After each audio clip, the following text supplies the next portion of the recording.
एक नेटफ्लिक्स का सीरीज़ था, वो शूट करने के लिए वेस्ट बंगाल में आए थे। तो हमारा एक्सपीरियंस बहुत अच्छा नहीं था। काफ़ी सारे यूनियन का इन्वॉल्वमेंट था, काफ़ी सारे रेस्ट्रिक्शंस थे, तो हम फ्रीली शूट नहीं कर पाए। तो बॉम्बे में अभी लोग सोचते हैं 2 बार कलकत्ता शूट करने आने से पहले।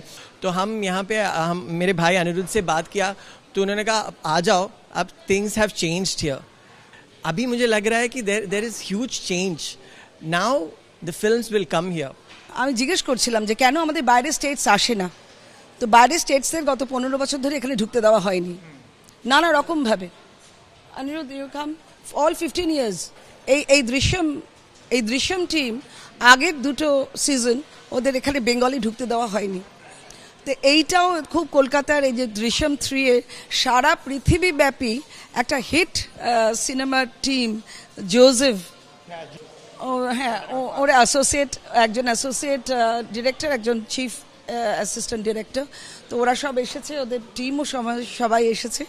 তো আমাকে বললো জানেন তো আমরা এখানে অনেকবার চেষ্টা করেছি, আমরা ঢুকতে পারিনি।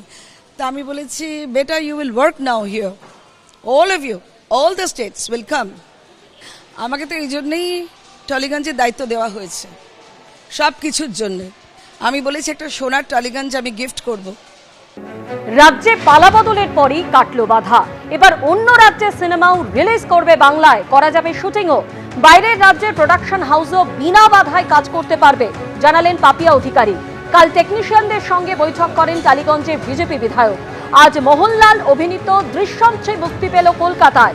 দক্ষিণ ভারতের সিনেমার পরিচালক ও কলা কুশলীদের সঙ্গে পাপিয়া অধিকারীর বৈঠকের পর সিদ্ধান্ত। ক্রীড়ামন্ত্রীর কড়া বার্তার পরেই জবরদখল মুক্ত রবীন্দ্র সরোবর স্টেডিয়াম জবরদখল করে তৃণমূল নেত্রী 3 ভাই। অরূপ বিশ্বাসের ক্লাবের অফিস, রবীন্দ্র সরোবর স্টেডিয়ামে মমতা বন্দ্যোপাধ্যায়ের 3 ভাইয়ের ক্লাবের অফিস পুলিশকে সঙ্গে নিয়ে পুরনো তালা ভেঙে জবরদখল মুক্ত করল ক্রীড়া দপ্তর। রবীন্দ্র সরোবর স্টেডিয়াম বাংলার খেলাধুলার জগতের ফুসফুস ছিল। তারপর 2011 সালে পালা বদলের পর থেকেই এই রবীন্দ্র সরোবর স্টেডিয়াম বেহাল হয়েছে। তারপর সময় যত এগিয়েছে রবীন্দ্র সরোবর স্টেডিয়ামের খেলা কম, জবরদখল বেশি হয়েছে।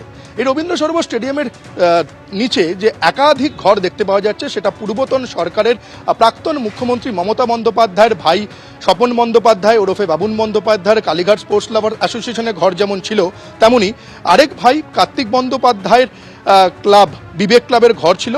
আরেক ভাই অজিত বন্দ্যোপাধ্যায়ের ক্লাব কালীঘাট এমএস অর্থাৎ কালীঘাট মিলন সংঘের ক্লাবও এখানে জবরদখল হয়েছিল। শুধু তাই নয়, প্রাক্তন ক্রীড়ামন্ত্রী অরূপ বিশ্বাসের ভাই স্বরূপ বিশ্বাসের সুরুচি সংঘ ক্লাবের ঘরও এখানে দখল অবস্থায় ছিল। যে ছবি দেখতে পাওয়া যাচ্ছে, কলকাতা লিগে প্রথম ডিভিশন চ্যাম্পিয়ন হওয়ার সেই ছবি এখনো রয়েছে। এবিপি আনন্দ, এগিয়ে থাকে, এগিয়ে রাখে।